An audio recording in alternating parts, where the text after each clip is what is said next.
Hello! Welcome to Quickfire English and this episode of Zero Preparation Activities for ESL Teachers, where we discuss classroom activities that will engage your students but take no time at all to prepare.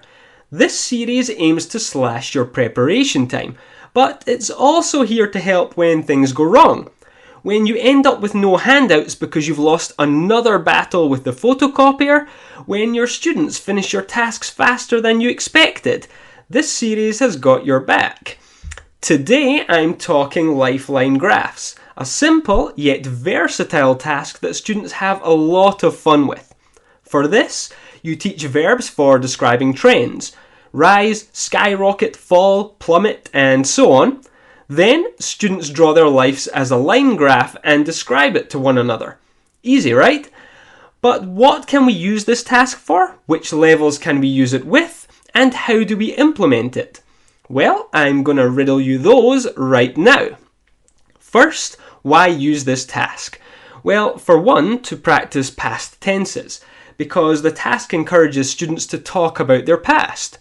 You can also use Lifeline graphs to practice adverbs, because when you describe trends, you can say that something rose rapidly, fell dramatically, and so on. Related to that is describing trends. Since I teach university students who describe data in papers and presentations, this is a fun way to practice. So we can use Lifeline graphs for presentations too. We can also use them to prepare students for job interviews. I actually came up with this task after hearing about companies asking job applicants to give presentations about their lives. I tell my students this and it helps them see the practical value. Finally, I sometimes use Lifeline graphs as a getting to know you task in the first class, although I only do that with B2 groups or higher. So, which levels can we use this task with? Well, I've used it from A2 up to C2.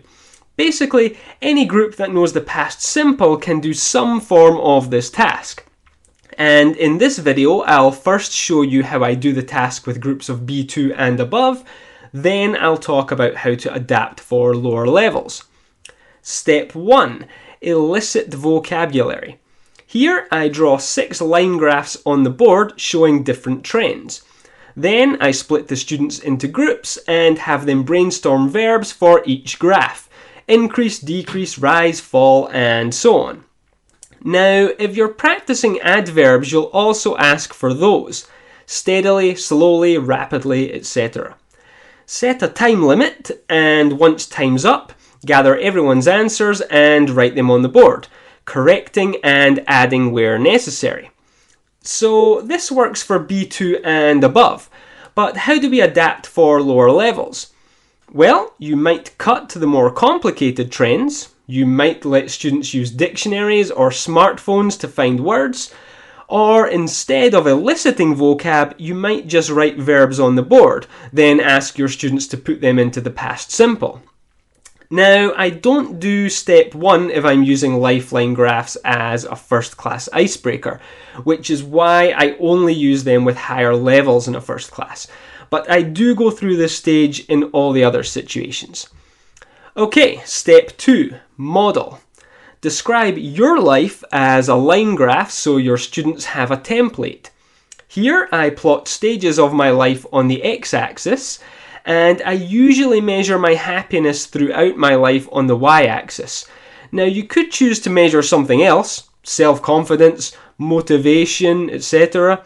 Use your own judgment on what's best for your students.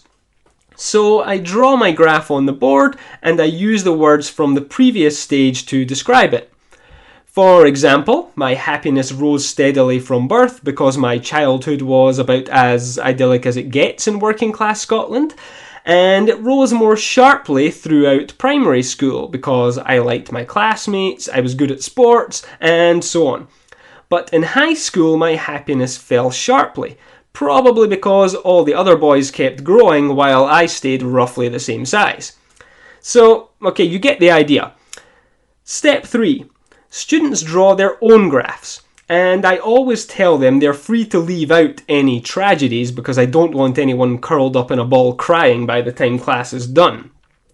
An important point though, while the students draw their graphs, their group mates must not see those graphs, because in step 4, each student describes their graph and their group mates have to draw that graph based on nothing more than the student's description. And at the end, everyone compares drawings to see how closely the graphs match up. This makes the activity a really active listening task. Now, I find this works best with groups of 3, but you can do it in pairs. Okay, how to adapt for lower levels? Well, give the students more time to prepare. You might let them write down their descriptions. You could let them use their dictionaries and smartphones to look up words. Or you could put them into pairs to help each other prepare their respective descriptions before you break them into groups. So, let's summarise. Step 1, elicit vocabulary. Step 2, model. Step 3, students draw their graphs. And step 4, students describe their graphs while their group mates draw based on what they hear. Now, if you benefited from this video, please hit the like button, and if you think the tutorial might help anyone else, go ahead and share it. And if you want to see more videos like this, be sure to hit subscribe. Finally, if you have questions, let me know in the comments. Okay, we are out. Cheers for watching, and I'll see you in the next video.